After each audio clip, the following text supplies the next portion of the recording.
Le décryptage de l'actualité socio-politique, mais vu sous l'angle judiciaire, c'est ce à quoi vous convie aujourd'hui votre émission débat 100% Bénin. Mesdames, Messieurs, bonjour et bienvenue. Il n'est plus question pour les uns et les autres de trop s'interroger pour voir plus clair dans ce qui se joue. En tout cas, chacun y va de son point de vue. De quoi s'agit-il, mesdames, messieurs? Plus précisément, nous revenons sur tous ces procès faits à tort ou à raison au pouvoir judiciaire à l'ère du régime du nouveau départ au Bénin. Une justice aux ordres, soumise, conditionnée, instrumentalisée, j'en passe. Adjectifs et mots désobligeants à son égard fusent de toutes parts. La justice béninoise, depuis peu, semble-t-il, peine, à tort ou à raison, à compter ses admirateurs. Et comme, pour apporter de l'eau au moulin, des supposés déçus de la République sur certains dossiers pendant devant la justice, l'un des quotidiens les plus en vue du pays, de par la qualité de ses productions, bien entendu, la Nouvelle Tribune, pour ne pas le nommer, placade à sa une dans l'une de ses parutions, je cite, « La rupture et cette justice à deux vitesses qui commence à nous inquiéter ». Qu'est-ce qui pourrait alors justifier toutes ces réflexions? L'appareil judiciaire serait-il en porte-à-faux avec le justiciable? De mauvais procès faits au troisième pouvoir où le ver est véritablement dans le fruit.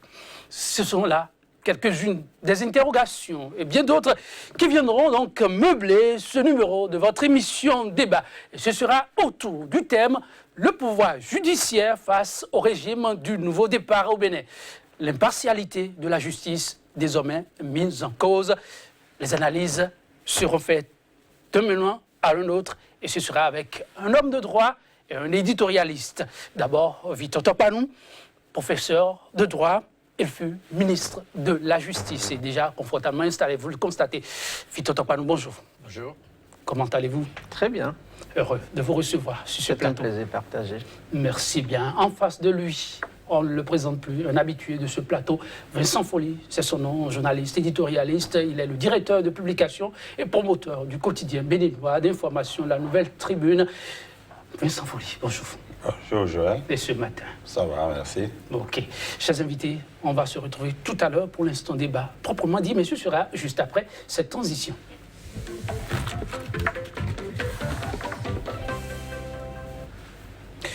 La justice béninoise reste-t-elle toujours impartiale?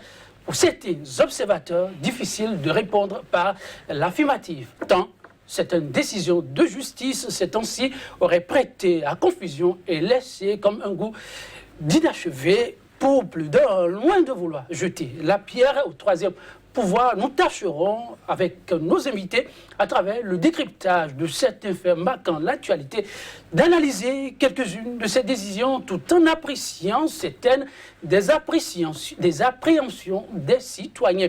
Et je me retourne directement vers l'éditorialiste dont l'un des éditos a fait couler assez d'encre et de salive, Vincent Folly. Oui, pourquoi cet édito et la rupture et cette justice à deux vitesses?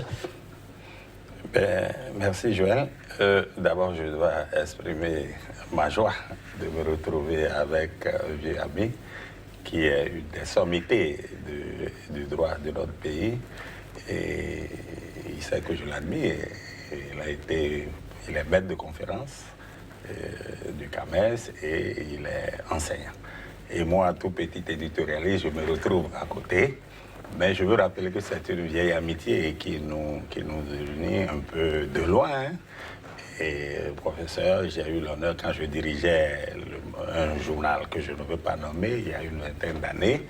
Il venait d'arriver, c'est chez moi qu'il a commencé à publier les premiers papiers. Et j'avoue que j'avais déjà senti l'homme politique venir et je me réjouis qu'il ne m'ait pas déçu. Il a été ministre de la Justice et ce matin, je suis heureux de me retrouver devant lui. Et donc, Sika, sans vous interrompre, se réjouit de pouvoir réaliser cette fusion, ce retrouvaille pour ainsi dire. Oh, oui, le professeur, on se téléphone tous les jours, on se chamaille, et lui et moi, on sait ce qu'on se dit. Cela dit, c'est la première fois que nous nous retrouvons sur un plateau et je me réjouis de voir comment il va s'occuper, ou du moins l'opinion qu'il va exprimer en tant qu'ancien ministre de la Justice. Je suis curieux de savoir, c'est-à-dire le ministre de tutelle des procureurs que nous voyons aujourd'hui agir. Je suis curieux de savoir. Cela dit, j'ai fait cet éditorial, c'est une chronique que j'appelle chronique des temps rupturiens. Je l'ai intitulée comme ça, depuis la rupture. Et donc, j'en fais de temps en temps. Et j'ai été frappé donc par ce qui s'est passé ce mois de juin. J'ai dit que le mois de juin s'est clôturé sur 3 affaires. L'affaire de la RB et l'affaire du PSD. Et puis le procès de l'affaire ICC Service. Et j'ai fait la relation pour dire que ça nous laisse un peu sur notre faim. Et je dis que la justice commence à nous inquiéter. C'est ça. J'ai dit la rupture et cette justice qui commence à nous inquiéter. Qui commence à nous inquiéter. On pourra en parler. Dit que ce n'est qu'un début, on peut se rattraper si ceci était fondé. En tout cas, Victor Tampano, vous suivez aussi de très près l'actualité, elle est très brûlante et sans doute qu'il y a aussi des retours qui vous parviennent par rapport à un certain nombre d'appréhensions qui se font sur un certain nombre de dossiers, parfois en méconnaissance des tests, parfois pour d'autres raisons purement politiques, parce que les deux seraient liés. Mais vous, avec un peu de recul, de neutralité, je ne m'adresse pas à l'homme politique, mais à l'homme de droit. Et comment observez-vous tout ceci et quel est votre regard par rapport à ce qui se dit, pour ne pas rappeler encore ces appréhensions évoquées tout à l'heure par M. Vincent Folly? Écoutez, je vous remercie aussi de me donner l'occasion de me retrouver sur le même plateau que Vincent Folly. Il a rappelé tout à l'heure, pas forcément une vieille amitié, mais une certaine complicité. On ne peut pas dire une complicité certaine. Non, je pense que il y a 2 sujets qu'il ne faut pas mettre dans le même panier. Ce que je pense qu'il ressort de ce que j'appellerais les débats généraux sur la justice, qui de tout temps ont oscillé d'une part entre un idéal qui est celui de l'accès de tous à la justice et puis une réalité qui est souvent la question de la crédibilité de la justice dans l'esprit de nos concitoyens. Ça, c'est un débat général. Pourquoi faut-il un accès de tous à la justice et pourquoi, dans le même temps, ceux qu'on veut conduire vers la justice n'y croient pas. Voilà. Donc on pourra toujours revenir là-dessus, mais en sachant que cela relève d'un débat général. Mais à côté de ça, il y a ce que j'appelle les débats spécifiques, c'est-à-dire qu'il puisse y avoir des dossiers précis sur lesquels statuer, discuter de long en large sur les détails avant d'émettre une opinion générale. Donc, je pense que bien souvent, ce qui arrive, c'est que certains partent de débats spécifiques sur un dossier donné, dans lequel, à tort ou à raison, on peut penser que le juge a raison ou qu'il a tort, et pour aboutir à des conclusions générales sur la perception globale de la justice. Il faut apprendre à sérier les choses, parce que bien souvent, sur beaucoup de dossiers, il nous est arrivé au Bénin de nous réjouir du comportement de nos magistrats. Dans le même temps, des fois, lorsqu'il y a des décisions que l'on semble ne pas apprécier, ça a tendance à apporter un coup sur l'image globale. Donc je pense qu'à chaque fois, il faut savoir des choses. faire la part des choses. Le dossier RB, qui est encore tout fumant, vous l'avez suivi, c'est un dossier qu'on le venons à 2 volets politiques. Aujourd'hui, devant la justice, c'est donné à pouvoir exploiter. Mais vous me permettez, l'acteur politique que vous êtes observe tout ceci d'abord comment? Écoutez, je regrette le climat général. Ça, il faut bien le dire. Je regrette le climat général parce que, comme par hasard, tout cela se produit au lendemain d'une quasi-menace du ministre garde des Sceaux qui annonce, après l'échec de la tentative de révision constitutionnelle, que désormais, il ferait la politique au Bénin avec rage et ruse. Voilà, ça c'est le point de départ. On est bien obligé de remarquer, de regretter, non seulement ces propos du ministre, qui n'aurait jamais dû tenir, mais en plus la coïncidence qui s'en est suivie et qui a voulu que dans la foulée, comme par ruse et par rage, on tente de déstabiliser des partis qui ont contribué à l'échec de la révision constitutionnelle. Ça, c'est le cadre général. Maintenant, à l'intérieur de ce cadre, on peut regarder si le juge a vraiment dit le droit ou pas. Et je pense que le débat n'est pas le même selon que l'on est dans le cadre du procès RB que celui du PSD. Parlons du cas RB d'abord. Oui, en ce qui concerne la RB, je suis au regret de constater que, à mon sens, en tous les cas, il s'agit davantage d'un débat sur la morale, beaucoup plus que sur le droit.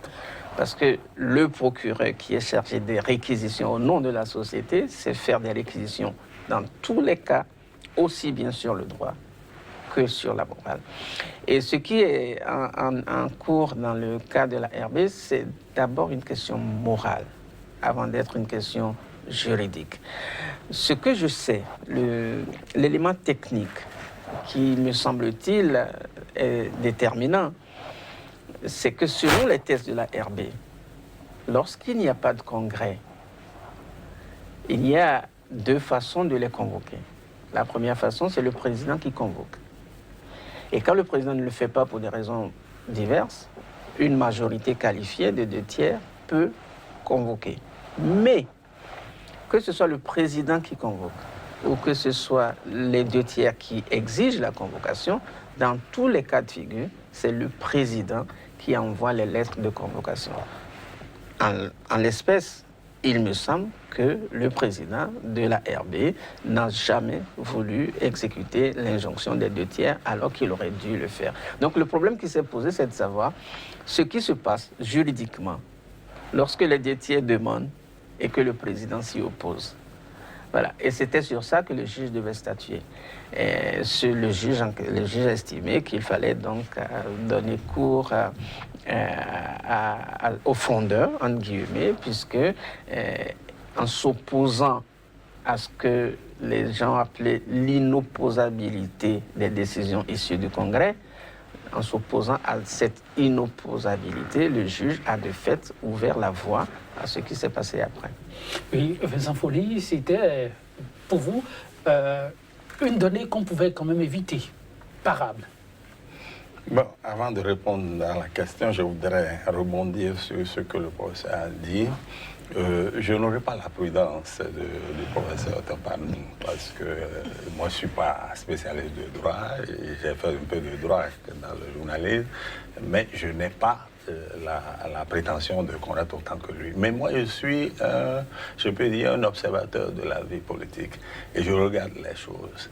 Et donc, le professeur parlait de la situation, d'une certaine, comment il fallait considérer la justice et ne pas, du coup, lui jeter l'anathème sur ce qu'elle fait.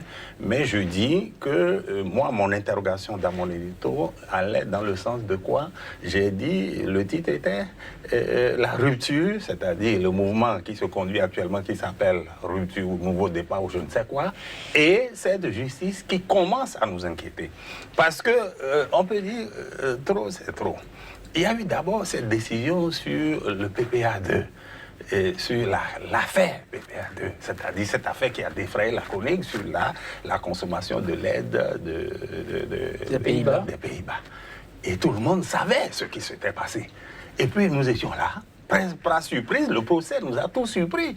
C'est un beau matin qu'on a dit qu'il y a eu une décision du PPA2. Nous, on ne savait pas que cette affaire qui a défrayé la chronique allait passer aussi vite, aussi subrepticement. Mais les choses se sont basées, a posteriori, on peut penser que ça a été fait pour que ça se passe comme ça. Et tout le monde est étonné de savoir que même le procureur général n'a pas relevé appel, comme on le dit, pour aller contre cette décision de non-lieu. Mais c'était déjà la première décision qui étonnait. Ensuite, l'affaire de la RB, le procès n'est pas allé au fond, mais ce qui s'est passé lorsque les dirigeants de la RB sont allés au tribunal, ils ont choisi, eux, non pas d'aller voir le juge. On va comparer avec la situation du PSD tout à l'heure. Et ils ont décidé de faire quoi? De saisir le tribunal des référés. Le professeur sait de quoi je parle. Le tribunal des référés, c'est un tribunal qui statue d'heure en heure et doit donner son, son verdict dans un délai donné. Moi, les juristes que j'ai constatés, que j'ai consultés, m'ont dit, et je crois qu'on va être d'accord avec toi, vous avez une affaire, vous êtes en couple, et votre femme, vous êtes en instance de divorce, il décide d'envoyer votre fils en France. Et il le fait, le billet d'avion est là pour le samedi, c'est l'exemple que j'ai donné dans mon texte. Le samedi à 19h, l'enfant doit voyager. Vous l'apprenez le jeudi, vous saisissez le juge, vous dites non, arrêtez-moi ça. Et voilà ce qui se passe, nous sommes en instance de divorce, voilà ma femme est en train de faire. Le juge est tenu de donner de faire une décision puisque l'enfant doit voyager. Ce qui s'est passé dans le cas de la RB, dont les chefs étaient en instance de divorce, ou bien des gens avaient divorcé avec la direction. Donc, c'est de dire, donnez-nous une décision parce que mes gars s'apprêtent à faire un congrès le 24, si je ne m'abuse, si les dates sont précises. Et le juge, au moment où les débats devaient commencer, puisqu'il avait sonné le délibéré pour le 23, c'est-à-dire la veille du congrès, on repose le différé. Sous quel argument? On dit que c'est pour communication au procureur. Il y a quel mal à ça, M. Besson? Mais on ne peut pas, le procureur de la République ne peut pas, parce que certains juristes disent, mais les débats en référé, c'est des débats oraux, et le procureur, s'il était intéressé par le débat, certains disent, il aurait dû se présenter. Et même le juge, qui n'est pas sous les ordres du procureur. Le juge n'est pas sous les ordres du procureur. Le procureur, il est sous les ordres de son ministre. Mais les juges sont des êtres, ils sont indépendants. Le juge peut enjoindre au procureur, d'après ce que l'avocat a pu dire, l'avocat de la partie RB a pu dire, il peut enjoindre au procureur de bien donner, il lui donne un délai pour donner sa décision, parce que lui, il doit prendre, pour faire ses observations, j'allais dire, parce que c'est le juge qui prend la décision. Ce qui s'est passé, c'est qu'il a repoussé. Il dit, mardi, moi, je veux communiquer le dossier. Or, le congrès devait se tenir le samedi.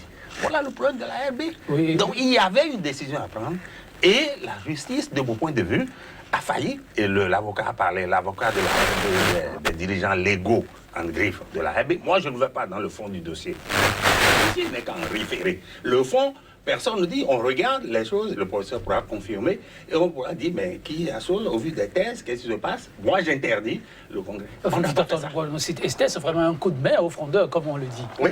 Ça peut être interprété comme ça. De toute façon, toutes les décisions de justice, il y a toujours une partie qui perd, une partie qui gagne. Forcément. Et toutes les fois où quelqu'un perd, il pense que c'est un coup de main en face. C'est pour ça que je dis qu'il faut toujours faire attention au débat. Ceci dit, oui, je suis tout à fait d'accord avec lui. C'est peut-être que vous n'avez pas bien perçu ce que je disais. C'est que lorsque le juge devrait statuer, oui, au moment où il décide de reporter, les avocats de la RB lui ont rappelé que le congrès se tenait samedi et qu'en conséquence, ils ne sont pas opposés au fait qu'il reporte sa décision, mais à ce moment-là, qu'il décide de l'inopposabilité des actes du congrès. Oui. Et c'est en refusant à ce moment-là qu'on a eu le sentiment qu'il leur a donné un coup de main. Voilà, et c'est pour ça que j'ai dit effectivement que ça pouvait être perçu comme un coup de main politique, et ça, je pense qu'on aura du mal à ne pas le défendre. Mais lorsque le procureur demande à s'intéresser au dossier, n'est-ce pas aussi de son bon droit? Bien sûr, c'est de son droit, sur le principe. Or, et c'est pour ça que je parle de l'inopposabilité. Moi, je n'ai rien contre le fait qu'il demande. Je n'ai rien contre le fait que le juge décide de le lui envoyer. Mais en revanche, puisque c'était un référé et qui tenait compte du fait qu'il y avait un congrès le 24, parce que s'il n'y avait pas eu le congrès du samedi, il n'y aurait pas eu une demande de référé de la part des responsables légaux. D'accord? C'est parce qu'il y avait un congrès. Donc ils se sont dit, il n'y a pas de problème. Vous voulez envoyer le dossier au magistrat, au procureur, il n'y a pas de problème, il en a le droit. Mais à ce moment-là, pour respecter l'idée du référé, qui consiste à dire le congrès du samedi, il faut mettre la pédale douce, dites que les décisions qui sortiront de ce congrès ne vous seront pas opposables. Et c'est là où, normalement, le juge aurait dû trancher et leur donner raison. C'est-à-dire, puisque je ne peux vider aujourd'hui le référé parce que le procureur n'a pas encore lu le dossier, tout ce que vous ferez avant ne nous engage pas. Ça folie, désormais sur le dossier, l'affaire est toujours devant la justice, aussi bien au niveau du référé qu'au niveau du fond. Oui, aux dernières nouvelles, les avocats de la RB ont récusé les juges. Et jusque-là, il paraît qu'ils ont une semaine ou sinon une dizaine de jours.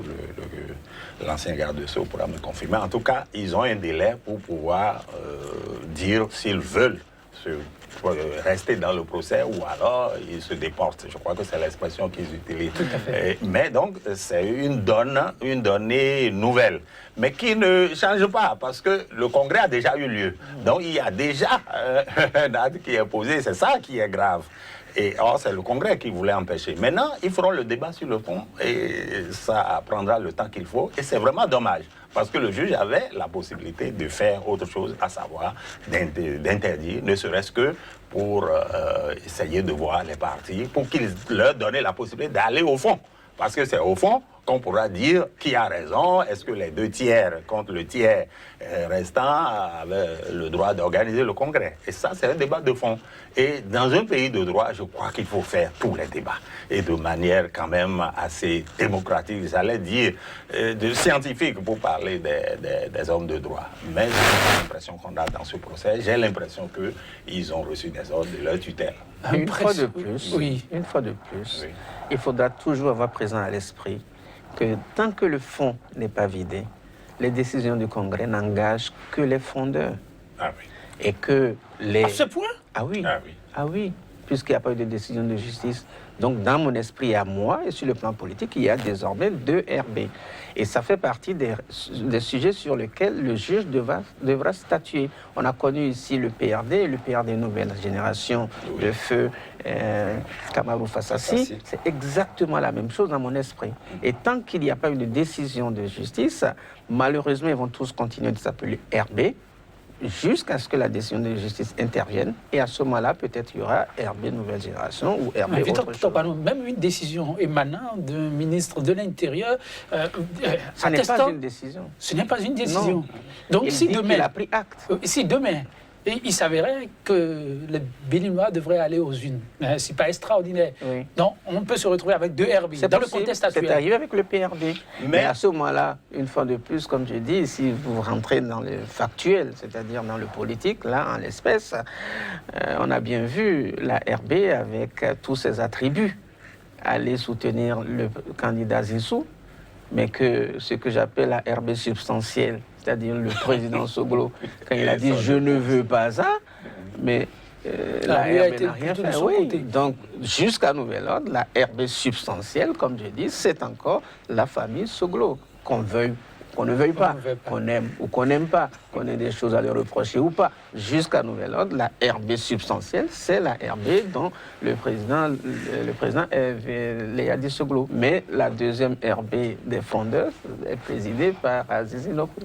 En tout cas, je veux ajouter un mot pour dire que j'ai dit dans mon texte qu'il y a une jurisprudence constante dans ce pays en ce qui concerne les partis politiques. C'est que le parti appartient toujours au premier propriétaire.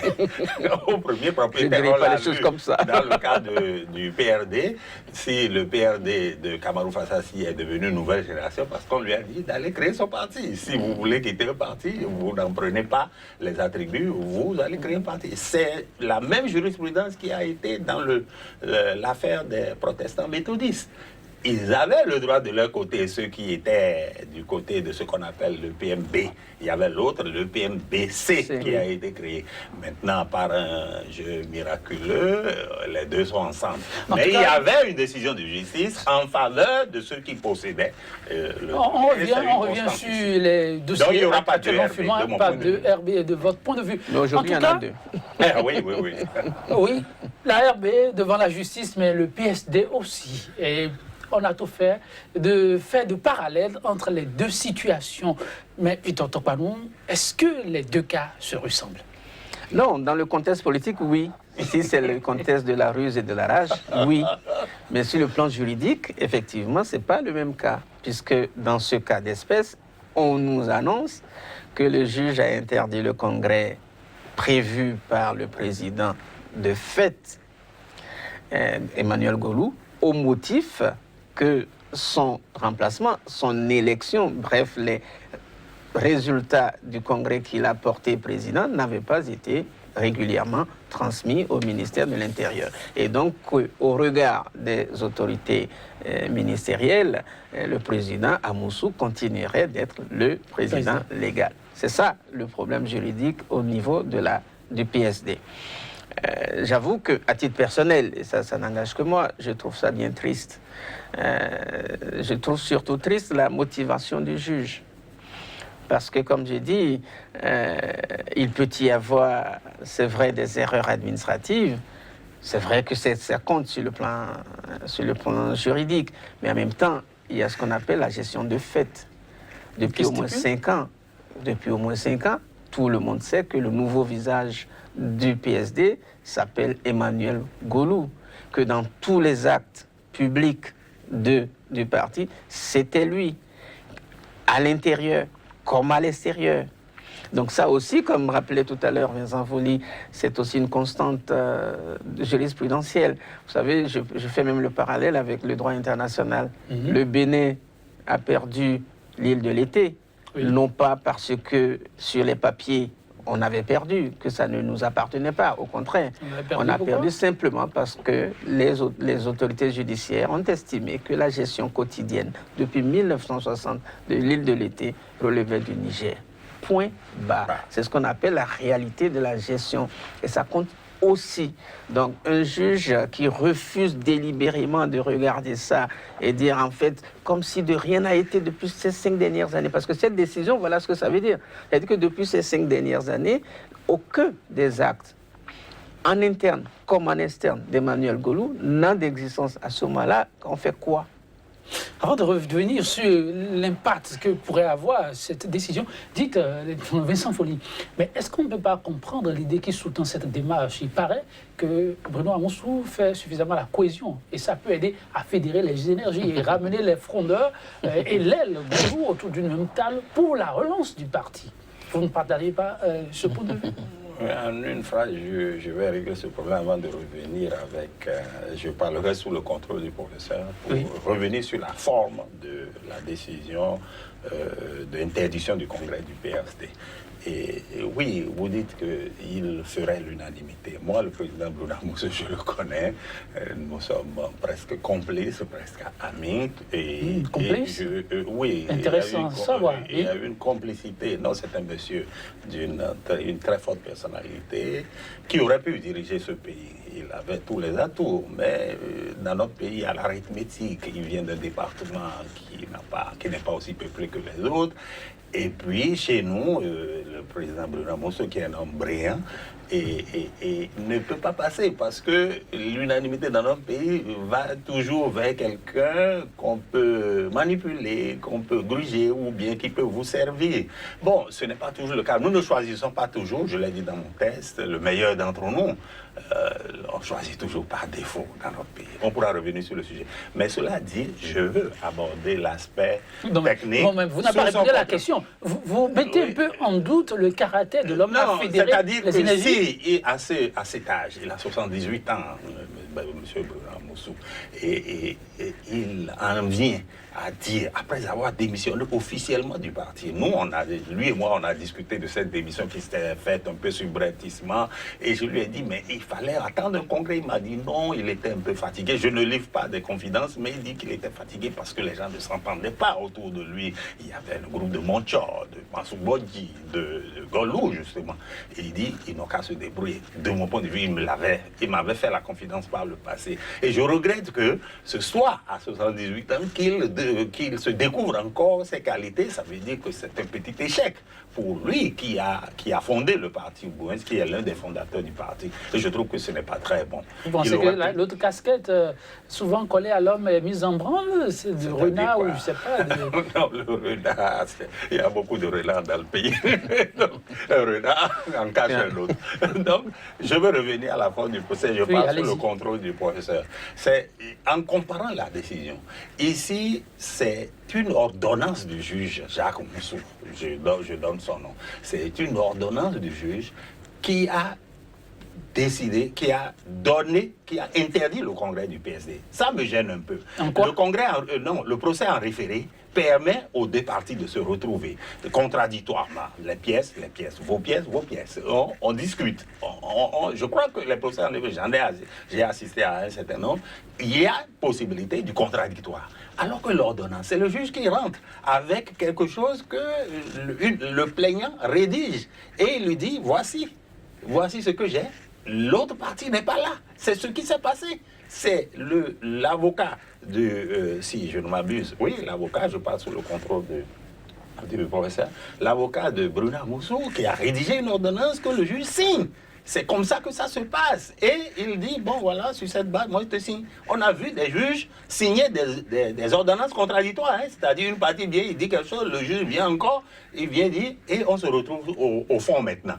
Je crois qu'il y a eu une requête des avocats de la partie PSD et légale, si je peux m'exprimer ainsi, c'est-à-dire que celui qui est de facto président, il y a eu une requête pour demander au juge d'aller au fond. Et je crois qu'ils ont déjà plaidé une fois et ils doivent se retrouver le vendredi prochain, si je ne m'abuse. Donc, je veux faire la différence entre l'ordonnance, qui est un acte d'un juge qui décide tout seul, sans contradiction, de donner raison à quelqu'un. Et c'est ça qui gêne. Parce qu'il y a déjà eu le précédent RB qui est resté en rade, si je peux m'exprimer ainsi, c'est-à-dire que le dossier était en l'air, et un juge vient simplement, il signe encore une ordonnance pour interdire au Congrès, dans le même pays. Quelques jours après, c'est ça qui m'a étonné. Moi, je suis gêné par rapport à mes amis du étonné, lui l'est, mais est-ce que ce n'est pas compréhensible aussi? Le juge se table sur ce qui lui a été brandi. Et dans les faits, on peut le comprendre. Non, pas seulement dans les faits, mais en plus, il a le droit. Voilà. Il a le droit de prendre une ordonnance. Ah oui. C'est-à-dire qu'en réalité, lui, il conteste cette prérogative du juge. Ce en quoi... Pas vraiment. Si, ce en quoi il peut tout à fait avoir... Non, il y a des ordonnances qui sont prises de façon unilatérale. Et celle-ci, oui, comme celle-là. Comme celle-ci. Oui, mais c'est pas... On n'a pas consulté les autres. Oui, d'accord. Le juge n'est pas un être éthéré, c'est quelqu'un qui est dans le pays. Il doit savoir qu'il y a un président. Il ne peut pas savoir. Oui. Il n'est pas sans savoir que le PSD est dirigé en ce moment. Pardon. S'il le dit, moi je vais lui dire, ben non. C'est justement pour Oui. ça Oui. que je suis allé directement à ce contenu, au contenu de l'ordonnance qui fonde sa décision. C'est ça qui est discutable. Oui. C'est ça qui est contestable. Oui. Mais le fait de prendre l'acte ne peut pas être contesté. Contestable. Voilà. Non, mais le fait, juridiquement. voilà, juridiquement non. Sauf que ces motivations semblaient un peu surprenantes. Et c'est pour ça, moi, je suis allé sur le terrain de la direction de fait et j'ai essayé de faire le parallèle avec ce qui s'est passé avec l'île de l'été. Mais C'est lui, un là- peu, c'est exactement ce que vous dites, mais d'une autre manière. Oui. C'est-à-dire que vous dites, par exemple, que à moins qu'on dise que ce juge-là ne soit pas dans le pays, Oui. il ne peut pas ne pas savoir Oui. que c'est Amoussou qui C'est Golou. c'est Golou Et que qui gère. l'ordonnance Donc voilà, qu'on lui donc ça, présentait c'est exactement avait un la même problème. chose que je dis. C'était bancal. Voilà, Oui. donc c'est pour ça que, une fois de plus, je ne puis m'empêcher de faire le lien avec la volonté de faire la politique, avec la rage et la ruse. Et c'est l'ère dans laquelle nous sommes, en fait. Mais cette ère, comme le dit cette langue, porterait-elle les gemmes d'une probable contradiction entre des institutions qui devraient pourtant assurer à la population une certaine sécurité?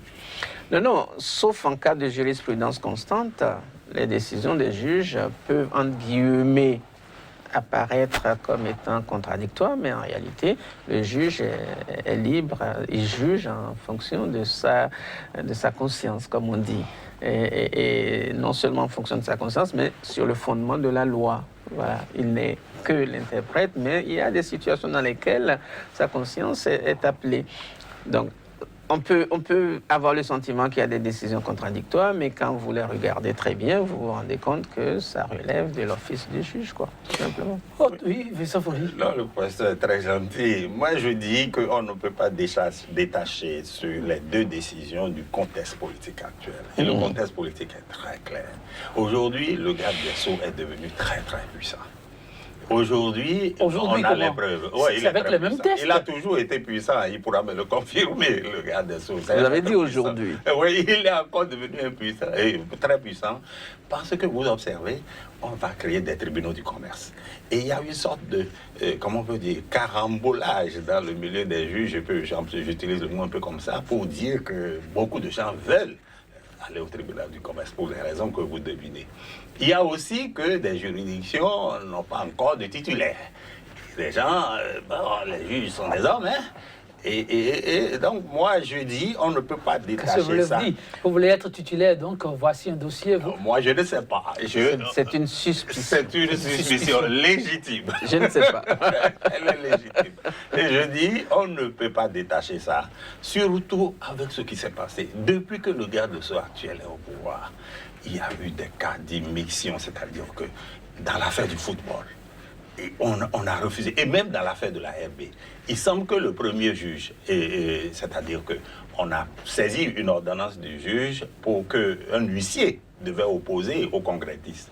On a tout fait pour empêcher l'huissier de déposer l'ordonnance. On peut se renseigner, c'est clair. Mais lorsque vous le dites comme ça... C'est-à-dire que le contexte actuel, le garde des Sceaux actuel, c'est un homme très puissant. Il gère le milieu de la justice et j'ai l'impression qu'il prend les dossiers, il les donne à qui il veut. Je reviendrai sur l'affaire comment on peut dire, de la cour d'assises. Non, c'est une impression qui est très forte. Est-ce que là, la cour d'assises, on revient là-dessus, le juge? On revient là-dessus, mais dites, est-ce qu'on ne lui prête pas trop d'intention? Moi, je n'ai pas prêté d'intention, moi je vois les actes. On a vu le garde des Sceaux actuel, oui, justement parlant de ces actes, on l'a vu de par le passé, pour son activisme, dans certaines postures, bien entendu. Aujourd'hui, si est-ce qu'on ne le confond pas un peu trop? Si vous dites ça, moi, je crois que je suis fondé à avoir les suspicions, la suspicion légitime que j'ai. Parce que ce garde des Sceaux, nous l'avons vu par le passé défendre. Et moi, j'ai été le journal qui a le plus soutenu. J'ai même fait des articles pour contredire un confrère de presse internationale qui m'a traité d'être partisan d'eux. Et je crois que c'est eux qui ont raison de ce qu'ils disaient. Donc, vos écrits d'hier? Non, mes écrits d'hier, je les assume. Mais je crois qu'il y avait une sorte de naïveté de ma part, d'avoir été un peu chaud. Donc, lorsque je constate, je compare l'attitude du garde des Sceaux actuel à ce qu'il avait fait par le passé, c'est le jour et la nuit.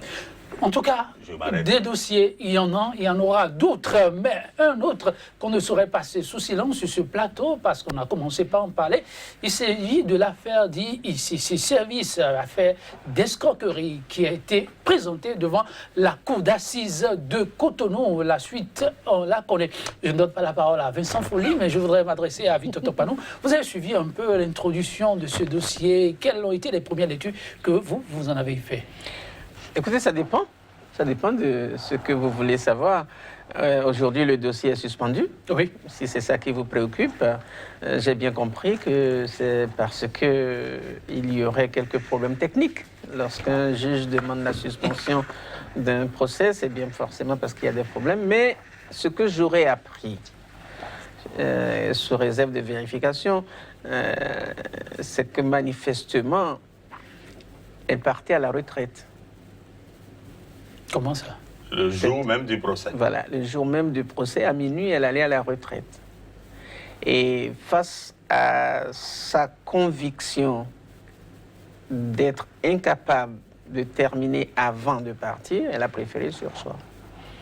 Donc, le dossier reviendra avec un autre président ou une autre présidente de cour, et ça repartira sur les bons rails. Donc je ne pense pas qu'il faille s'alarmer, parce qu'il fallait le savoir pour savoir ce qui s'est passé.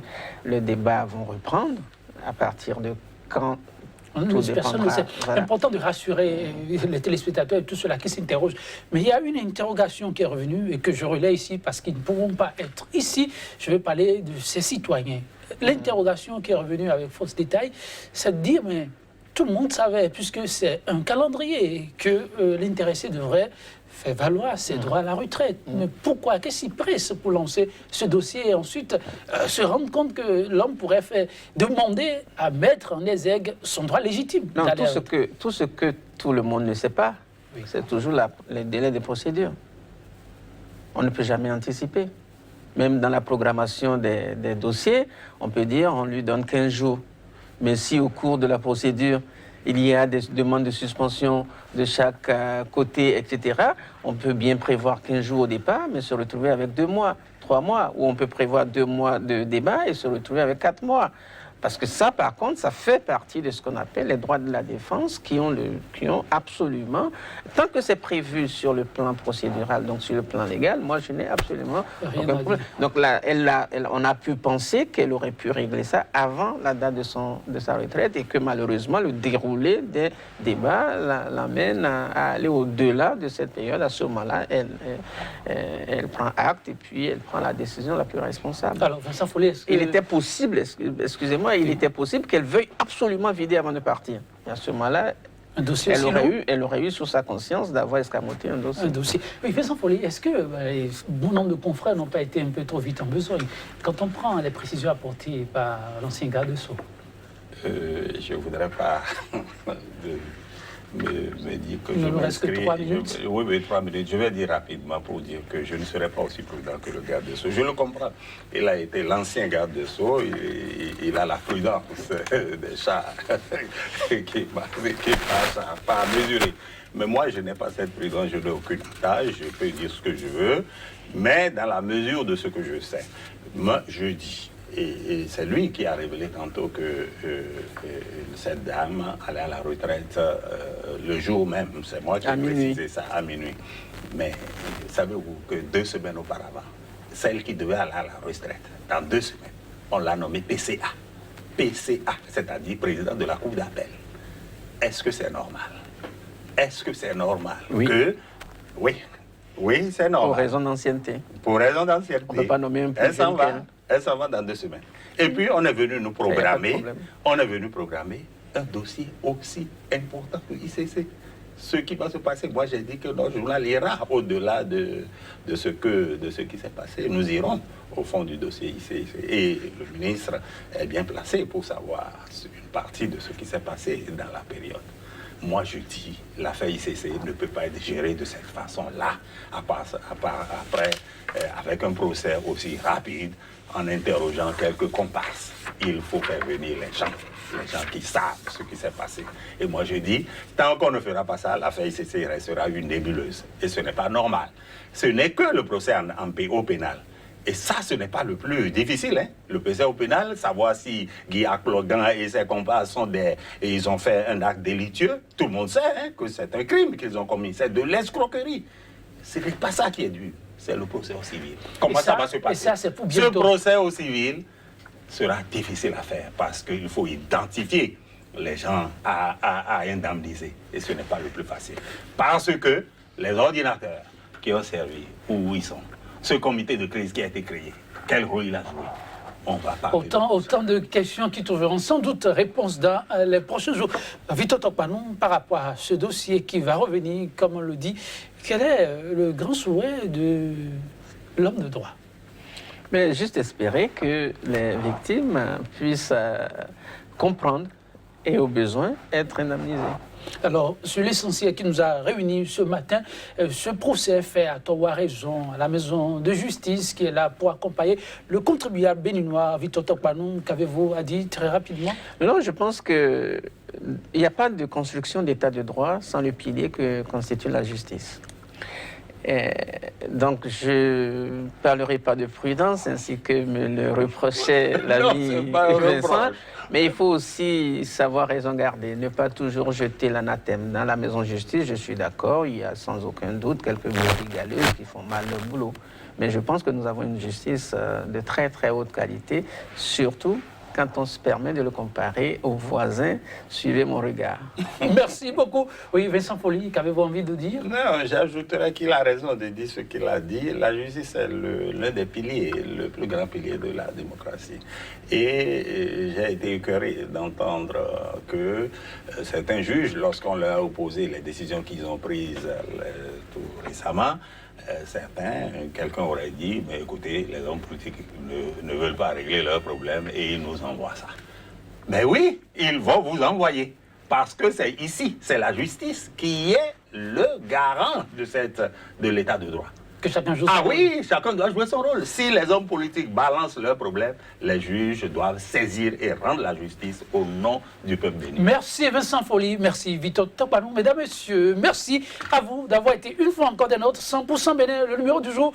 Nous y mettons un terme, et ce sera sur cette citation très célèbre de La Fontaine, je cite, « Selon que vous serez puissant ou misérable, les jugements de cour vous rendront blanc ou noir. » Ce sera tout pour ce numéro. On se retrouve demain avec le même entrain pour un autre plateau. À très vite.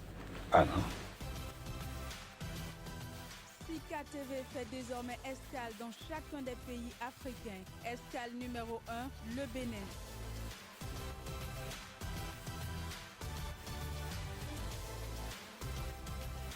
Retrouvez désormais sur Sika TV votre émission 100% Bénin.